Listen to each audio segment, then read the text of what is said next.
Atomic Heart, a wildly inventive looking game that looks equal parts BioShock, Fallout, and hey, let's exist in the Soviet Union. In fact, the story takes place specifically in an alternate history Soviet Union in which technological revolutions have already taken place. The open world this exists in appears to look nothing like anything else on the market, and that alone should be enough, I think, to get anybody interested in this game. But the idea of an exaggerated weirdness based on the real-life secrecy of the actual scientific juggernaut that was inside the Soviet Union, I think makes for historical fiction that is possibly more interesting than anything else we've looked at that could somehow be placed in a similar category. It's a world that could not only say something about the past, but perhaps our own future. Very rarely has material made about the Soviet Union not also said something about the world as it is outside the Soviet Union, but one that is critical of the internal, even in an exaggerated way, I think can and will probably lead to a very interesting narrative that makes for a very engrossing and different world that I cannot wait to wander around in. Atomic Heart is coming to Windows, Xbox One, and PlayStation 4 sometime this year. Number 9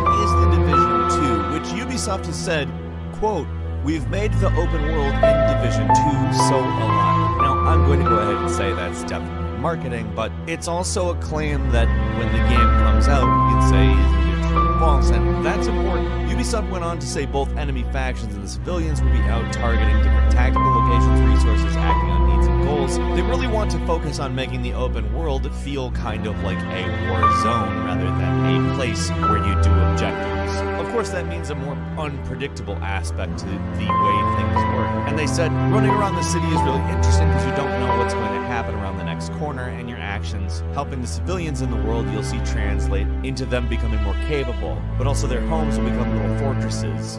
And I think that stuff sounds pretty cool. Honestly, if your actions actually have an effect on the world in this way, and the world just constantly seems to be happening around you, like, the world is, I think The Division 2 can really build on the original into something that we all actually care about a lot more, and that would be very good. Number 8 is Far Cry New Dawn, the first actual narrative sequel in the Far Cry universe, and a very interesting piece of work because, among other things, it is using a modified map of Hope County. Of course, it will be severely modified as it is post-nuclear apocalypse, which to me is quite an interesting prospect. We haven't really experienced the difference between pre- and post-nuclear apocalypse in the same location in any game. Fallout kinda gave us that a little with Fallout 4's intro, but I think this is along the lines of the Far Cry tradition. Using the same map for Far Cry Primal the way that they did, I think kind of translates to this, except for obviously this is going into the future. There's another thing they're doing in this game, which is expedition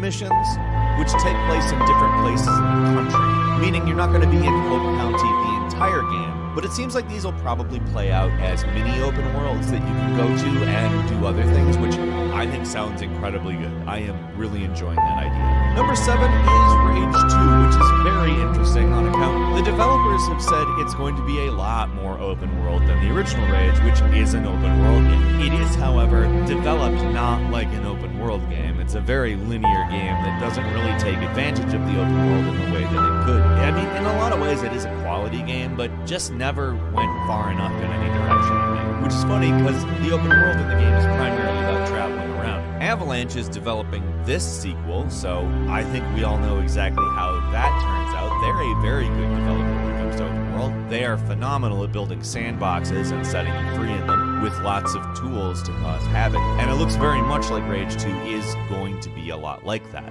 Number 6 is Days Gone, which actually looks to separate itself pretty significantly. It doesn't want to dizzy you with an absolute ton of side quests and activities, instead giving you gameplay loops and things that you can just engage in, but keeping the actual narrative basically on a single path. They've also given you a motorcycle, which they've promised is a big part of the game. And by that I mean you're going to have to take care of it. You're going to have to park it, hide it, save it, and you can't like whistle to have the horse just come towards you. Wherever the bike is, that's where it is. You run out of fuel, you're gonna need to get some fuel and bring it back. It's not messing around. And neither are the hordes. The hordes literally just exist on the game map, and when you see a horde, you will have to deal with them in a lot of different ways. They aren't like scripted encounters, they just are on the open world, meaning you'll be dealing with the open world in a lot of variable ways. And that sounds really cool because these encounters look amazing. And obviously there will be scripted ones, but to have them just kind of possible at any time is going to give a nice feel to the world. Also, no loading screens, so that's good. Number 5 is Anthem, which is boasting a quote-unquote completely seamless open world. Now, they're certainly not the first to do it, but BioWare is going to be loading and unloading stuff just on a constant basis, so you can continually travel in any direction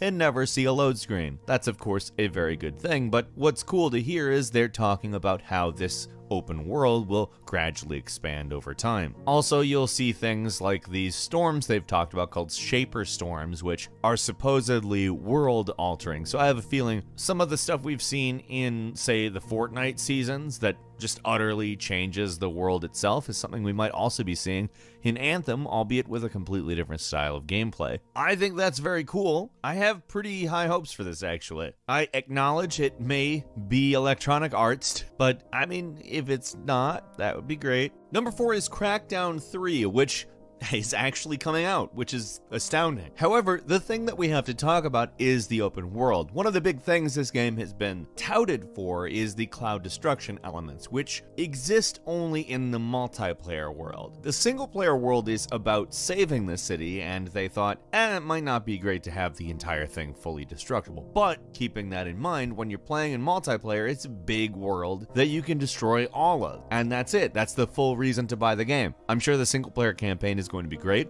I'm going to play it. I'll go through the whole thing. There's no reason not to. It seems like it's going to be a good campaign, but I want to level a city too. I think both approaches are probably relevant to their specific mode, and I'm very interested in both, but I'm really interested in destroying a city. Number 3 is Dying Light 2, which the open world is meant to really be part of the gameplay in a way that I think a lot of open worlds look at it as a location. We talked kind of about what a sort of unfolding world might be like when we were talking about Division 2, but Dying Light 2 has really set out a specific vision for what that might look like. The idea is to have an adaptive narrative where all of the things that you do completely change what factions, people, groups, locations, how everything is in the game. You could blow something up and it would just change how a society works, for instance. The idea is to make an open world with consequences, which is, in my opinion, a very interesting idea. Again, if they can deliver on it. Like I said with the Division 2, if they can deliver on it is a big deal. Simply saying the world is very interactive doesn't mean it is, and this is all obviously marketing for these games, but I mean, if you look at what we've seen of Dying Light 2, it is very cool looking.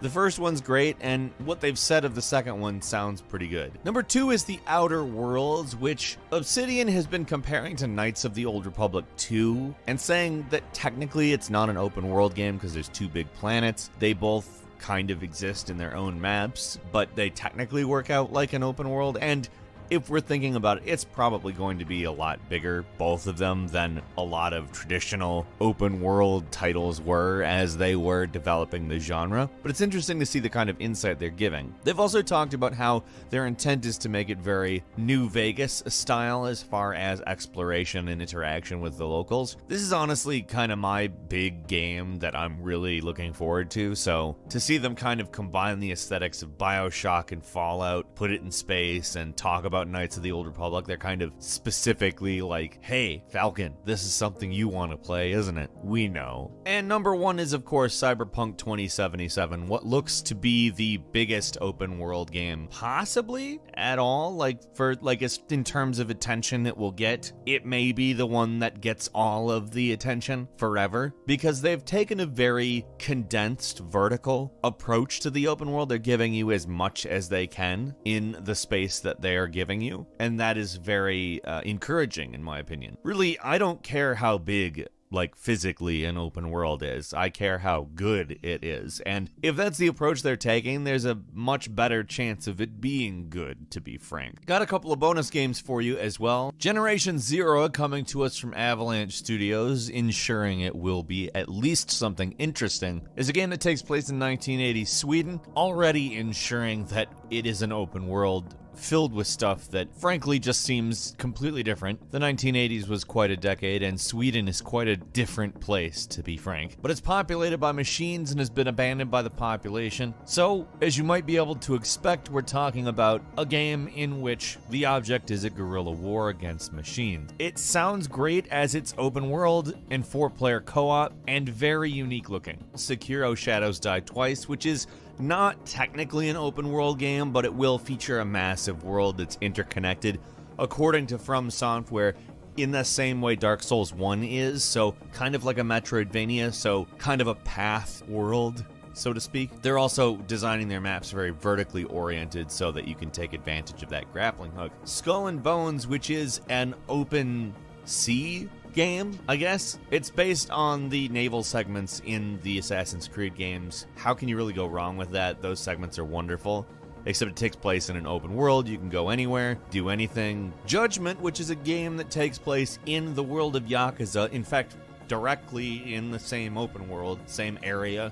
It's a different kind of story, though. You play as an investigator. You're on the other side of the law, so to speak. And finally, Biomutant, which is kind of a mascot platformer, hack-and-slash action RPG. Apparently 6 square miles of area to explore in this game. If it is as detailed as we've seen so far, that's probably going to be a pretty dense world, and I'm very interested in that. And Metro Exodus is not technically a full-blown open world game. It's kind of a semi-open world game, but the scale of this game is massive. It will take place in a number of areas that are open world. However, it will also contain linear areas, and in all honesty, that mirrors real life in some ways if done correctly. Now, that's really the key, and we shall see. But the previous 2 Metro games are phenomenal, and we really don't have any reason to believe it won't be executed well. Metro Exodus is coming February 15th to PlayStation 4